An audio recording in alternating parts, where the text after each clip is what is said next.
Connecticut jury on Wednesday ordered InfoWars host Alex Jones to pay $1 billion in damages to the family of victims of the 2012 Sandy Hook school shooting.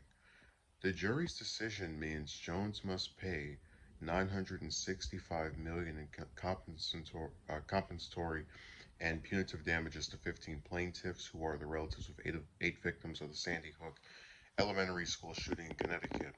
The award is far higher than the $550 million that one of the plaintiffs' attorneys had asked for.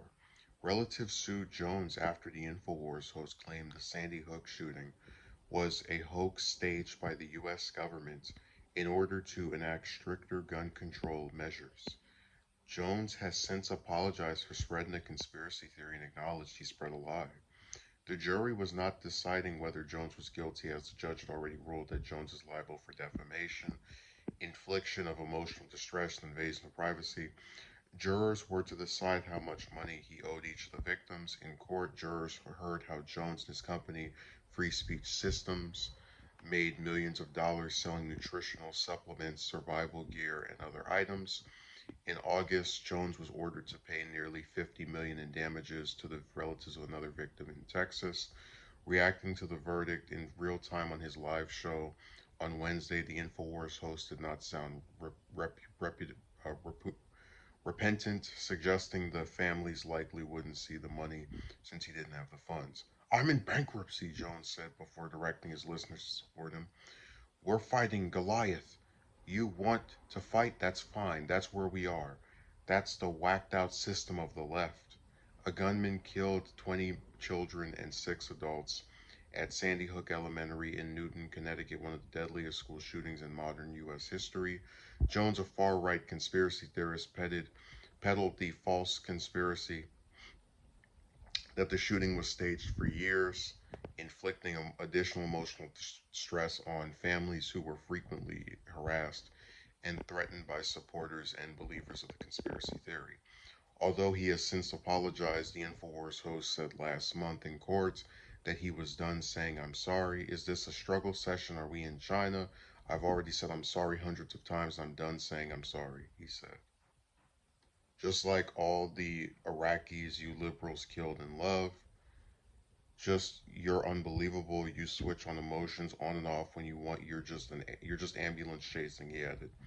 Jones faced a third trial in Texas following the end of the year in a lawsuit brought by the parents of a child killed in the school shooting. So, this story is kind of, what's a good way of putting it? Um, him getting his just desserts. So, there's this discussion online about free speech and how it should be protected, etc., etc. We've had different conservative people get banned on YouTube for spreading false claims.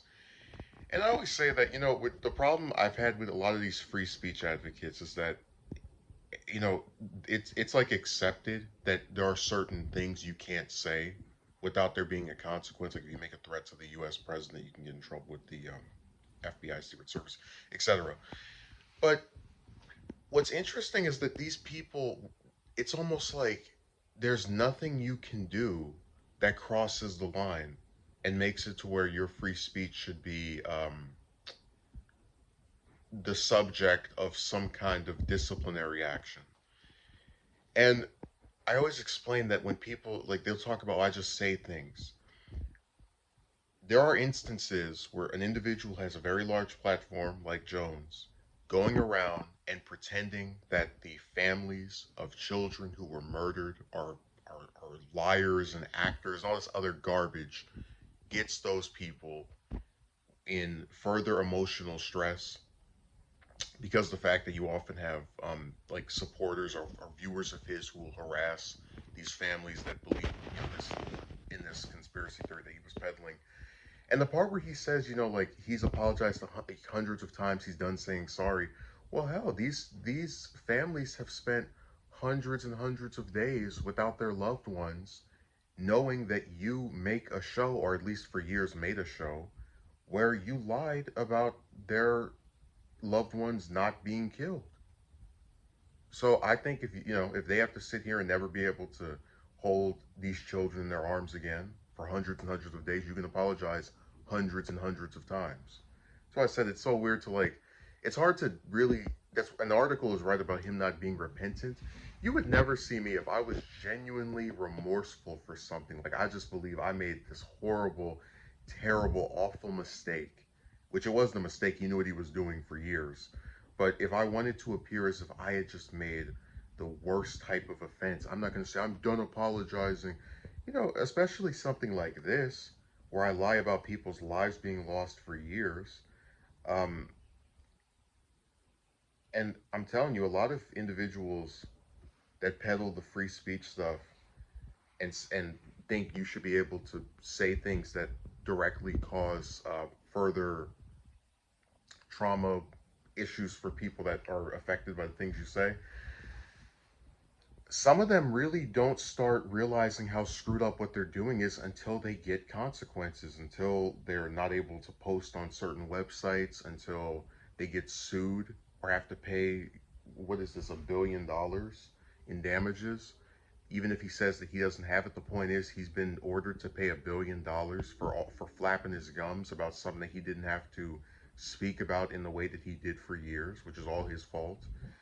Um, it's really crazy that it even had to come down to this, that to get him to acknowledge that he was saying something with no proof, just complete garbage, just total lies. He had to get sued. And then it gets even more in the wheelhouse of lunacy when you get to the part where he says, just like all the Iraqis you liberals killed in love. I guess he's referencing the Iraq war. Um, Last I checked, the U.S. went into Iraq under a Republican president, George W. So I don't really know what how we killed them in love. It is people are very strange.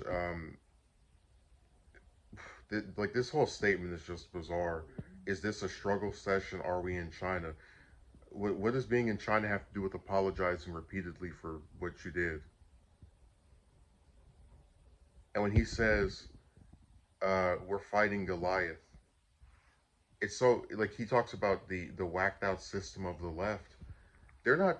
Nothing is whacked out.